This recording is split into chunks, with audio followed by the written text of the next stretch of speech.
Bonjour, bienvenue sur le plateau de la télé du festival.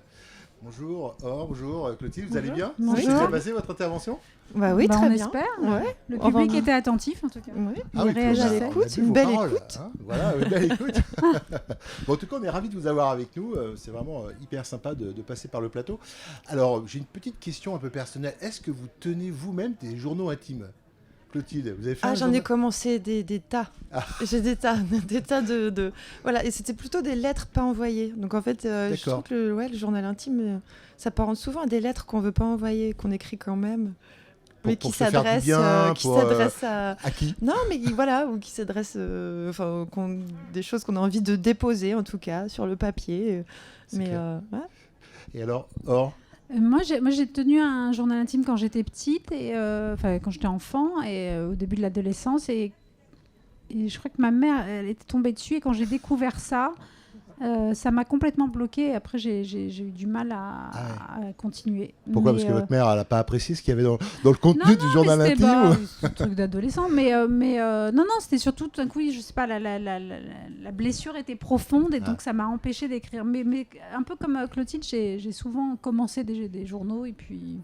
Parce que parfois, c'est des lettres qui se transforment petit à petit en carnet pour devenir des journaux, finalement. Est-ce que vous avez gardé ces lettres? Oui, j'ai gardé tous ces petits carnets.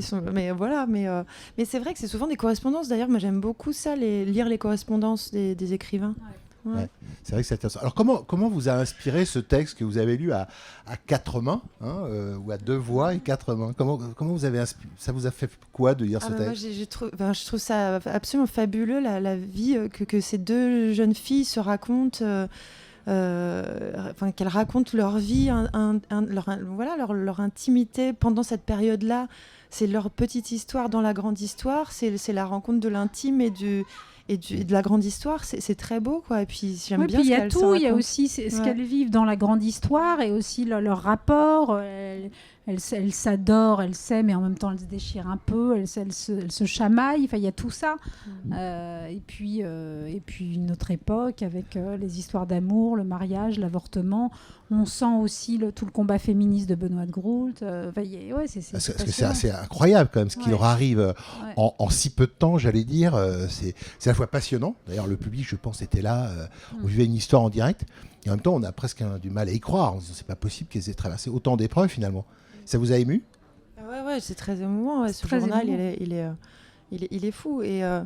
Et on voit, c'est ancré dans cette époque. Elle lui propose à un moment, ça m'a fait rire, se bien charmer en 12 leçons. C'est une autre époque sur les rapports de séduction, de mariage, c'est vouloir faire un mariage, mais on sent qu'elles ont quand même déjà cette modernité-là à cette époque-là de pas être dans la convention, de briser un peu la convention du mariage et de...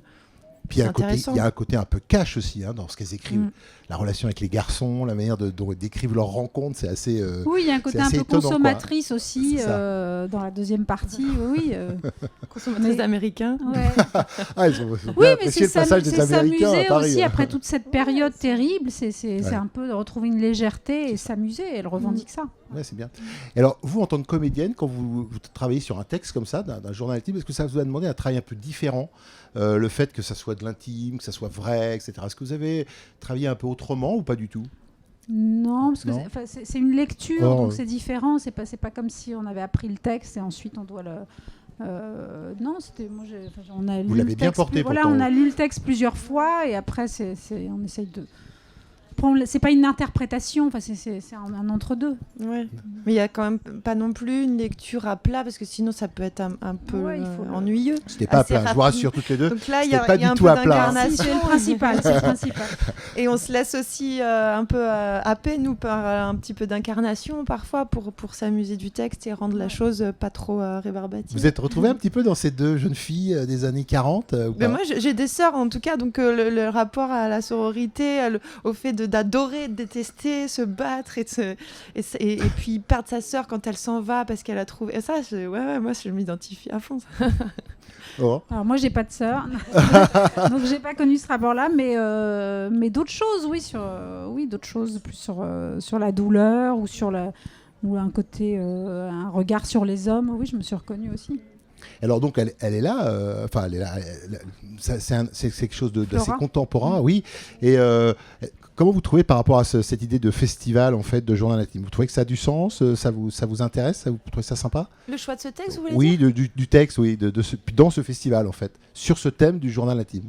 Ah oui, moi je n'avais pas imaginé que ça existait, je suis ravie de le découvrir. Donc vous savez que maintenant, si vous écrivez un journal intime, il faut venir ici, on peut en parler. Il faut que tout le monde puisse le lire ici. C'est ça. Pas que ta mère. Ce ne sera plus un journal intime, ce sera un journal public. Mais c'est un peu le débat qui est un petit peu dans le festival en ce moment, c'est que on dit ça journal intime, mais en fait nous on n'en fait pas du tout une intimité puisqu'on en parle, vous l'interprétez. Donc alors on parle de bouteille à la mer, de cris un petit peu. Vous êtes d'accord avec ce concept de bouteille à la mer dans un journal intime? Oui, alors après bouteille à la mer ou cri, ça fait comme s'il y avait une attente d'une réaction. C'est ça. Donc ça, je suis pas sûre, mais parce que je pense quand on écrit un journal intime, c'est déjà, c'est un débordement d'émotions, et puis ça va devenir un pointillé de sa vie, de ce qu'on traverse. Mais c'est une envie aussi de mettre des mots sur ce qu'on vit, de raconter aussi un quotidien. On n'a pas forcément conscience de ce que ça va devenir ensuite. Il n'y a pas d'analyse forcément. Il n'y a pas de calcul. Ouais. D'accord. Donc, ce qu'on aime dans la littérature, c'est ce qu'elle a d'intime aussi. Donc, c'est aussi, je sais pas, les grands écrivains, ils se racontent. Oui, ils puisent en eux pour écrire, forcément. Très bien. Alors, parlez-nous un petit peu de votre actualité, Clotilde. Alors, qu'est-ce qui se passe pour vous en ce moment? Je reprends un spectacle que j'ai créé au Festival d'automne l'an dernier, qui s'appelle Stallone. Voilà, d'Emmanuel Bernheim. C'est mis en scène par Fabien Gorjard. Et voilà, c'est l'histoire d'une femme qui décide de changer de vie après avoir vu Rocky 3. Parce que ça lui redonne le désir et l'œil du tigre. Génial. Ça donne envie.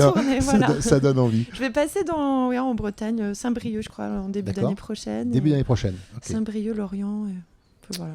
Bah écoutez, on viendra voir ça avec plaisir. Rocky, c'est quand même quelque chose, c'est une référence. Et vous, moi, il y a un film qui est encore, je crois, sur quelques écrans qui s'appelle Voir le jour de Marion Laine avec Sandrine Bonner. Et sinon, là, en début 2021, je suis en train de finir de tourner une mini-série pour TF1 qui s'appelle Your Honor, un homme d'honneur avec Cadmerade, Gérard Depardieu, Duvauchel, Zabou Bretman, Rod Parado.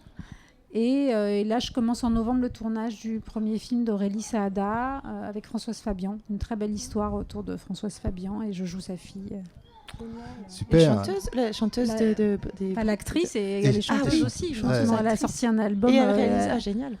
Non, tu parles d'Aurélie Saada. Oui, c'est la chanteuse des Brigitte, qui fait son premier film. Ouais. Parfait, c'est super. Non, Françoise Fabian, oui. Parce qu'elle a sorti un album l'année dernière, c'est pour ça.